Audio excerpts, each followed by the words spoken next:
I know what interpretive dance is, and it's stupid. Just amazing, amazing rock formations over here. It looks like somebody threw shit all over this rock. I'm Kerry West, and welcome to my channel. I gathered you here today to join me on a journey where I played with my rocks in public. Wait. Now, I got my rocks off in public. No. I took photos of rocks in public. Damn it. I went to shoot some landscape photography that included rocks. I took the Sigma 14-24 and I drove down to the paint mines here in Colorado. It's got rocks. It was super cloudy and I wasn't expecting a great sunset, but boy oh scrotum did I get one. And I got some photos that I really like. I want to talk about what makes these photos some of my favorites that I've taken all year, and that would be their foregrounds, and just how important that can be when shooting super wide like 14 or 16 millimeter. Anyway, let's jump into it. Sadly, they don't allow pugs at the paint mines, so I had to drop Malcolm off at a pug sitter's house, and instead there will be a pug hidden somewhere in this video. Enjoy.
Alright, sorry for that long sort of cinematicalized intro there. I just think this place is super beautiful. There's a lot of really interesting rocks. It's called the Paint Mines and it's very colorful, especially a little bit further into the canyon. This first chunk of the video is just going to be me kind of walking around with a handheld A7 IV and the 24-70 with the DJI Osmo on my chest, just getting some test shots and sort of getting a feel of the place. It's been a little while since I've been here. None of these POV shots will be edited. Right now I'm just sort of walking around and getting a feel for compositions, and then I'll meet back up with you guys at the Jeep and we'll grab the tripods and we'll head back down for some more focused shots.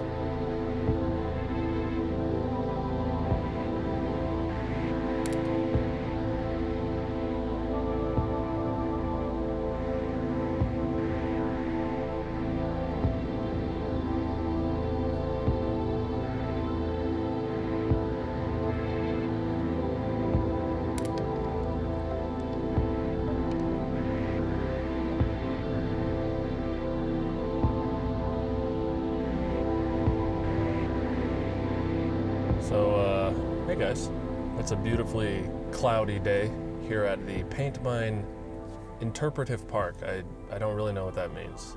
I know what interpretive dance is, and it's stupid.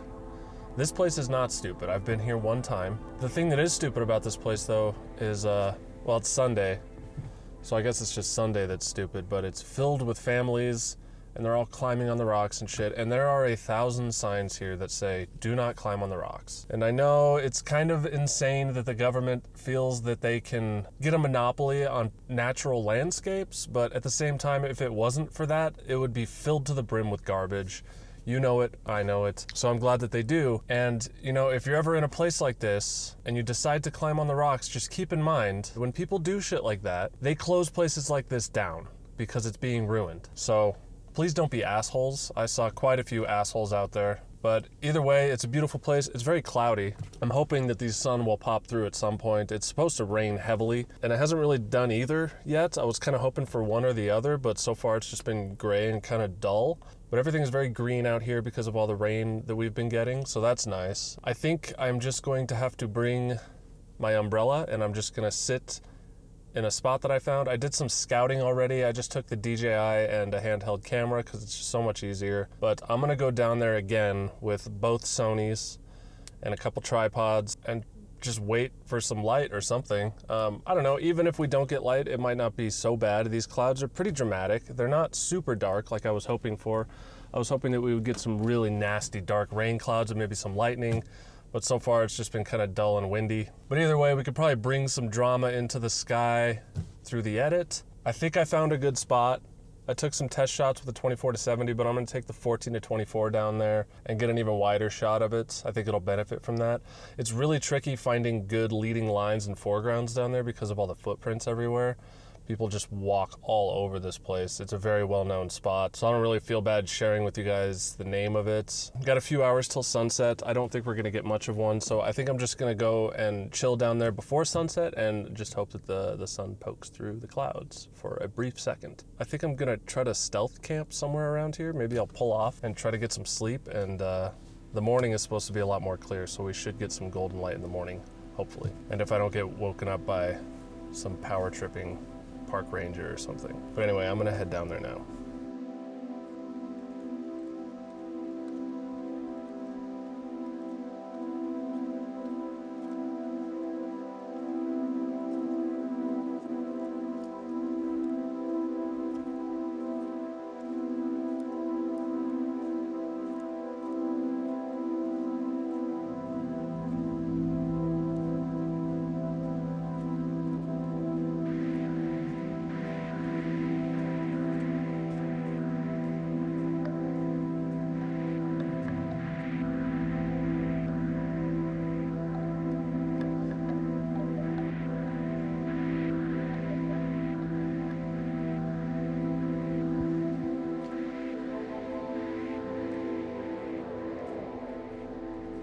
So I think this is my spot.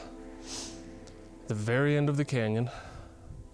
I was struggling through pretty much the whole thing, trying to find some sort of grand composition. There's obviously lots of little textures and stuff like that. And if I get bored over here, I'll probably walk around and try to get some of those as well. But what I really wanted was something bigger like this. There's all sorts of textures and lines running through the base of the canyon where all this water has been going because it's been like living in a goddamn rainforest for the past 2 weeks. And it's supposed to continue today, though I haven't really seen much rain down here. But everything's very wet. I was really hoping for some nice clean lines, but I'm just gonna have to deal with a lot of footprints. There's really no way around that. But I think this composition here with this cracked rock, if I can get real close to it with the 14mm and angle it up, maybe like this. It's gonna be obviously much wider than this. Either that, or I'm gonna shoot back this way. Because the only problem I see with this one is, number one, the clouds are a bit boring. There's not a whole lot of sky to shoot over here. And there's also a power line running right through the middle of it, unfortunately. I'm gonna have to walk through my composition here, but there's all sorts of little shrubs.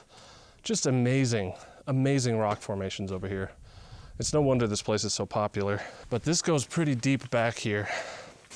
And I'm wondering if I should come all the way back and shoot out that way. Haven't really landed on what I want to do yet. It might just come down to what the light does, what the clouds do. There are some small patches of somewhat clear skies, but for the most part, it's just dull and gray. I could always, again, focus on smaller scenes like this and try to maybe focus stack some of this stuff. I mean, the opportunity for abstract photography over here is pretty unlimited as far as I can tell. The shapes are unbelievable. It is very chaotic though, so it's gonna take some harnessing of the chaos. But shooting this direction's not too bad either. I love all these little sandstone rocks sitting on top of these spires everywhere. I really wish that the sun would poke out and hit some of these rocks, but I just don't think it's gonna happen tonight. As far as the power lines, I'll probably just have to Photoshop those out, because that would ruin the shot for sure. Power lines ruin everything. They ruin brains, they ruin planets. It looks like somebody threw shit all over this rock. There's a lot of different directions I could shoot. The sun sets over there. So unfortunately, I don't think most of this is gonna get any light at all, but that's okay. I probably want the softer light down in the valley here. If I could just get a second where it's hitting these rocks, I'd be happy. But I think I'd better set up for one composition because it actually looks like it might be poking out here. Maybe I can grab a couple shots real quick. I better run back to my tripod. That's not a good way to sink. I'm really liking this composition. The very first one that I landed on when I got into this part of the canyon. This cracked rock that's split just perfectly in half like that. So I'm shooting a vertical and I'm focus stacking, focusing down in front of the rock, on the rock, about the mid-ground, and then a couple for the background. I'm really liking this so far. I think the only problem I see with it so far is this rock up here on the left. I mean, it all sort of creates a V shape, but with the 14 millimeter, I'm as wide as I can go, and I still think it's just not quite wide enough to include as much of that rock as I'd like to, because that's up here, and it just sort of dominates the left side of the frame while the right side is a little bit pathetic over here. But I even have a nice chair rock right in front of my tripod. That never happens, and that's very good because there's a goddamned shit ton of mud everywhere. These are brand new shoes, and they're fucked. So yeah, I like this so far. I'm gonna chill on this rock and see if we get any warm light. We've already got a little tiny bit, so I grabbed a few focus stacked shots of that.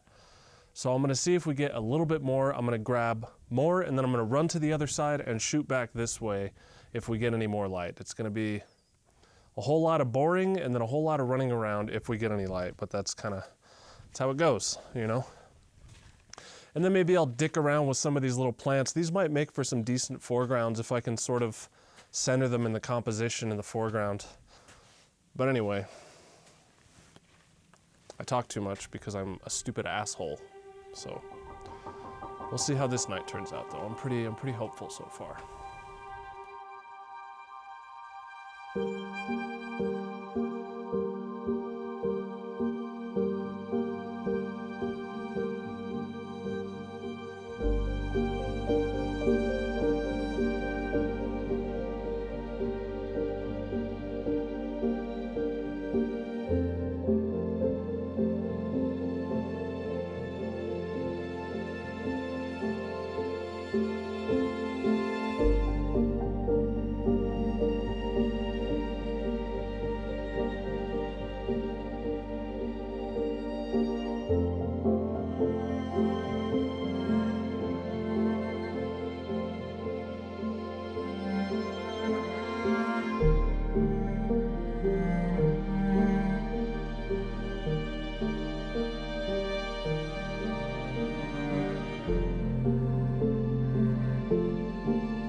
Did a little running around, took a whole bunch of photos. I got about 30 seconds of like real light hitting these rocks. It's not golden hour or anything, so it's not like it was beautifully colored light, but it was something to add a little bit more dimension to the rocks. Unfortunately, it didn't happen while my camera was on this composition, and I think this is still my favorite. But I set it back up here, and I'm going to wait one last time for just a little bit of light. Sunset's not for another hour and a half. I'm not entirely sure that these rocks even get sunset light because they're only this tall, and over there to the west they're even taller, so I think the rocks are probably going to block out most of it. But I'm going to sit and wait. It's a beautiful night. It's not too cold, it's not too hot. It's a little windy. I haven't been rained on at all. But even if I do, I am prepared with the world's shittiest umbrella, but it is small enough to put in my pocket. So I don't think any of these photos are going to be incredible or anything, but I don't know. I think in any conditions, honestly, like this place just looks so cool. The colors are already here. I mean, they don't call it the paint mines for nothing. It would be really nice if we could get some golden hour light though, but I guess we'll just have to wait and see.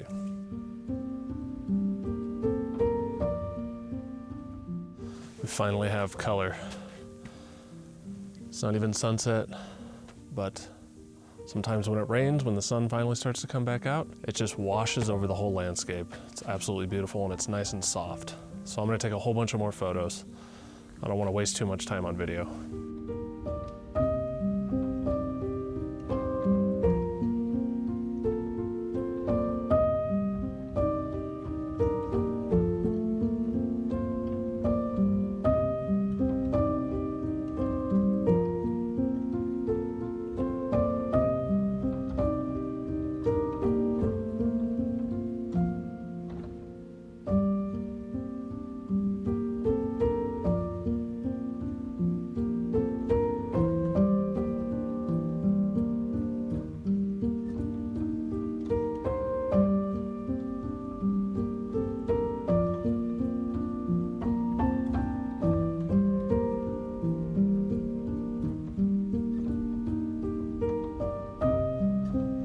Okay, so let's talk about these photos and why I like some of them so much and why I find others to be nothing special. I'm no authority on photography, but you should probably listen to me because I get all of my information from Malcolm, and as we all know, he's omniscient and omnipotent. So most of these were taken between 14 and 20 millimeter, all very wide focal lengths. Most smartphones have an ultra wide lens, but in my opinion, most people don't really know how to leverage the ultra wideness to take full advantage of their capabilities and create much more engaging photos. And instead, they just kind of take snapshots. It's the difference between truly capturing an environment at a specific point in time and just pointing a camera at a landscape.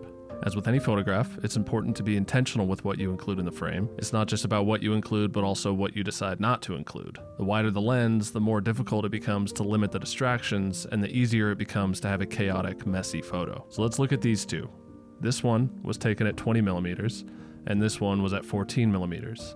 You would assume that the wider one would include more distractions, but it's actually the 20 millimeter one that is less focused and less pleasant to look at. It all came down to how I positioned the cameras. It's not enough to just point the camera at something if you're ignoring the whole bottom third or even half of the frame. This one looks so much better because I got low and used this crack in the dirt as a leading line to really emphasize the subject, which is this rock-type rock thing. It's important to experiment with proximity and try several positions.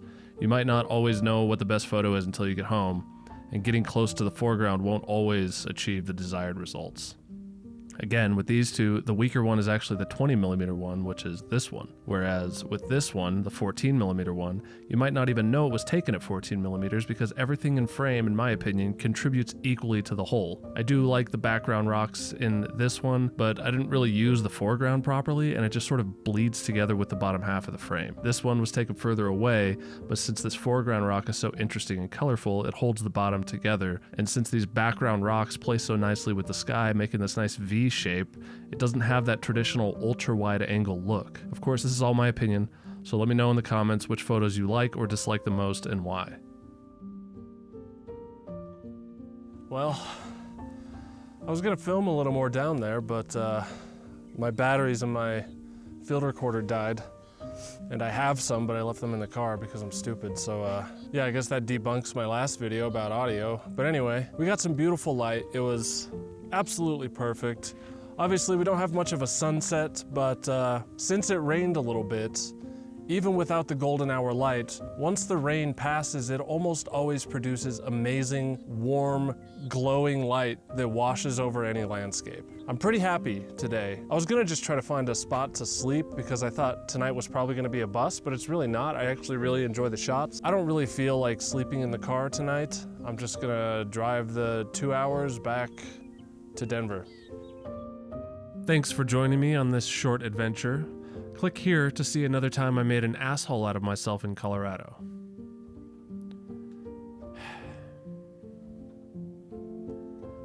Thanks for watching. Subscribe.